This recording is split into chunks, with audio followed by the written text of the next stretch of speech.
Hello. Today I'm going to show you how to use and edit your always-on display on your Apple iPhone 16 Pro or 16 Pro Max. First step is, you see there is no always-on right here. So we have to edit this, to enable this first. We go to settings, and in settings we go to display and brightness, okay?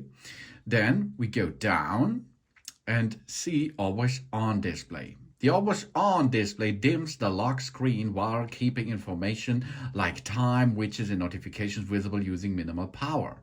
Okay, let's perform this. The display will turn off automatically to save battery life when it is not in use. Okay, let's switch it on. When the always on display is off, our screen will turn off when the iPhone is locked. Here you can see that's the always on display in this setting area, in this setting level, of course. So we're going back. Now we can add show wallpapers. And you see now the wallpaper is shown. That's cool, isn't it? That's the always on display on the iPhone 16 Pro. Next step is show notifications.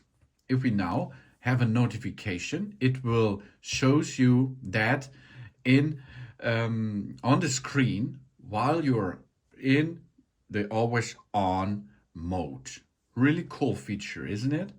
And then of course you can switch it off if you like to save more energy, or you does not need it. Then you go always on display off, and there it is. You have to first unlock it, knock knock, for example, or push on the button on the right side, or try to push other buttons which will operate something.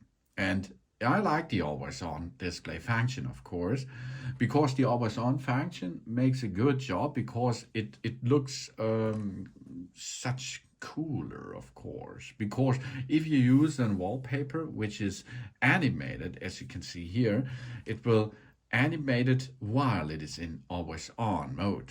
Really cool, of course. Okay, the always on function is a really cool stuff in or on your iPhone 16 Pro. And so you can enable and disable it and edit it a little bit, as you can see. Thanks for watching. Please subscribe me and give me a positive feedback, and I hope to see you again on my channel. Soon.